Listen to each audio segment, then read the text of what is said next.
When you think about the entertainment industry, what comes to mind? Movies, TV, music, right? Let's talk about this entertainment. I've been observing you. What if this entertainment was more than just entertainment? Now in complete control! When you're driving home from work, what are you listening to? When you come home after a long day and turn on the TV, what do you see? The U.S. are bracing. Saying that the one. Think about all the content you've seen throughout your whole life.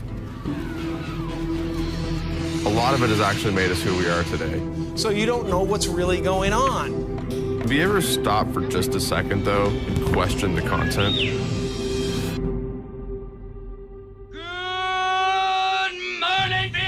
The only thing we consume more than content is air. But we actually think about the quality of the air we breathe. Maybe it's time to take a closer look at our content. And fear. Taxes. Our government's always controlled our content. The fight for freedom. We've just never paid attention. Freedom of speech. Message received. The police occupy our community. To work with the CIA to destabilize foreign countries. This media that we're consuming at such a rapid rate, we need to slow down and think about what we're consuming. Bullshit going on. What if the people in charge didn't have our best interests in mind? Now we have to ask ourselves, who's influencing our content? Is the CIA involved in Hollywood? Yes.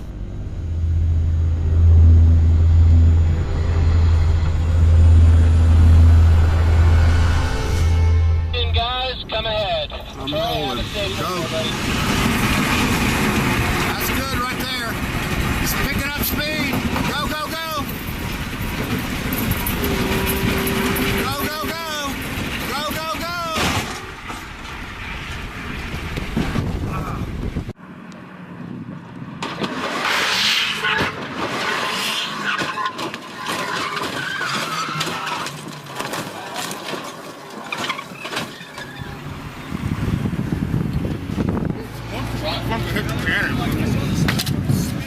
So for the past 28 years, I've probably had one of the coolest jobs in the world.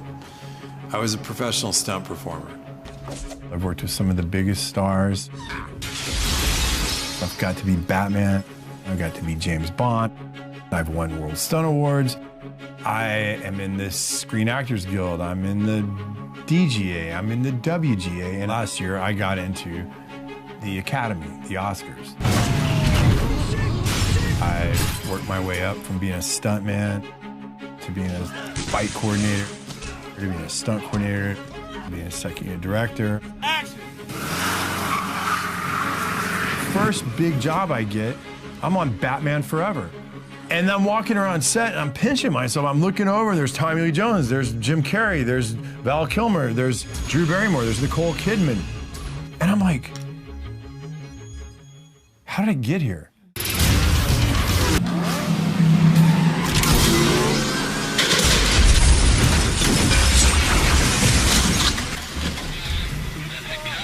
I didn't really say I'm gonna go be a stuntman. I wanted to go make movies. But being a stuntman was the easiest way for me to get into the business. I didn't want to be an actor because like pretending to be a character. Well, being a stuntman, I was that character. I was the guy behind the illusion, creating it for the guy who's on the screen. I jumped out of that helicopter. I was in that fireball. I did whatever was being asked of the job.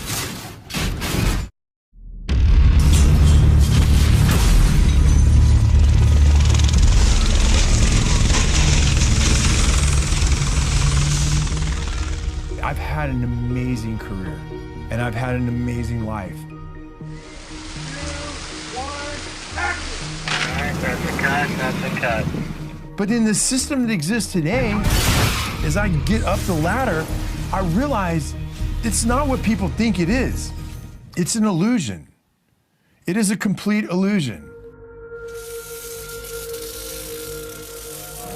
We're gonna put our pick and our turning suit. In 2014, I was working on a television show up in Portland, and I had a catastrophic injury. I've done this stunt, probably variations of it 20 times over my career. It was nothing. It was a small fall down into a stairwell. I did the first take fine, the second take, I knew I could do it better. I went up and I fell over the rail and I landed on the pipe down below and I burst fractured my L2 vertebrae and I was paralyzed from the waist down. When you are injured, when you are catastrophically injured and it changes who you are, I knew from that day I would never be the athlete that I once was. And I always told people as a stuntman, the worst possible injury you can get is a lower back injury. You can break your legs, your arms, whatever, but if you injure your lower back or your hips, your pelvic region, you're done. There was 2 years that I didn't think I would ever live without pain. One of the issues I was dealing with at that time was I had lost the feeling, and I still have numbness in my thighs and on this half of my pelvic region. I was going to physical therapy and the lady looks at me and she goes, "This isn't really helping you. You're way more advanced than this stuff." And I go, "Yeah, I do this every morning." She goes, "Well, what's the real issue?" I said, "The real issue is my pelvic region." And so she said, "Okay, well, there's a woman who works here and she is a pelvic floor therapist." So how I met Mike, I met him, his spine was broken and he had partial paralyzation of his pelvic floor area. We help people when they have problems with the most important functions in your life, bowel, bladder, and sexual function. So one day we're in the middle of therapy and she stops me and she says, "Mike, I feel like you have really dark spirits over you. Can I pray for you?" And I was like, "Pray for me?"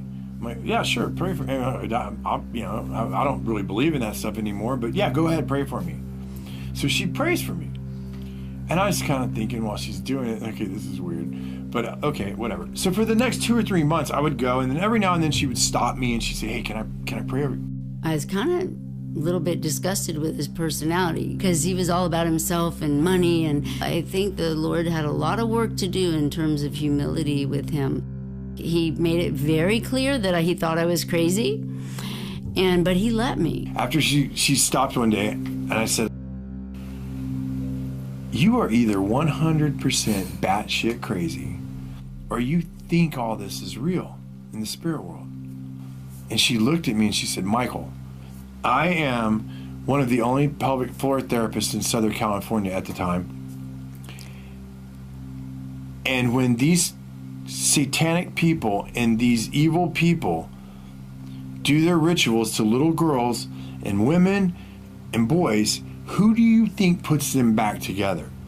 I do. It's completely real, and you need to look into it." My awakening, it didn't happen at church the way that some people find God. I just pretty much had given up my faith, and I'd given up where I was at, and I was just kind of at the point where I was like, okay, well, I'm gonna have the best time I can here, and when I die, that's it.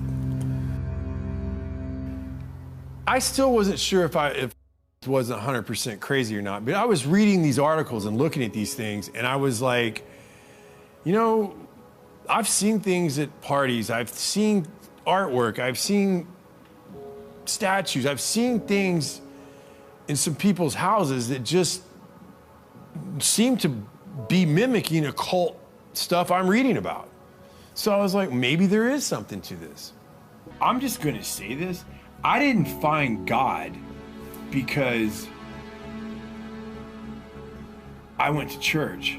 I found God because I realized that the Luciferian and the other side, the occult world, was real, and that I had been fooled for all these years, and I then got really scared. I got really scared because this was the first time in my life that I was having to question my own reality. Physically, I was crushed. I wasn't going to be who I was. And spiritually, I mean, if I'm being honest, I didn't know anything about being a Christian. I mean, really. And then professionally, everything that I knew about my career, I was starting to look at in a different way. I was starting to question my career in Hollywood from a different perspective. So I got off of social media, and I made an anonymous account. I started reading blogs, looking at articles, I started reading books, I started watching videos online. I just started searching for the truth, and I was finding accounts that were searching for the truth themselves. They weren't mainstream accounts. These were accounts online that I felt like were like me. They were just looking for what the truth was. I didn't believe I was getting the truth from CNN, MSNBC, Fox. I didn't believe any of them. I just wanted to read it, absorb it, and digest it, and trust what my gut told me I was reading. As I did my research, I began to understand there's a very small group of people that influence all the companies that we watch. So they used to call them the Big Six. But Disney just bought Fox, and Disney controls Marvel, and Disney owns Lucas Studios. So look at that giant audience right here. Say a small group of people control the narratives and the content that we all see on all the channels. It makes you feel like, oh, I have lots of choices, but you don't. Who's telling them what to put on those channels?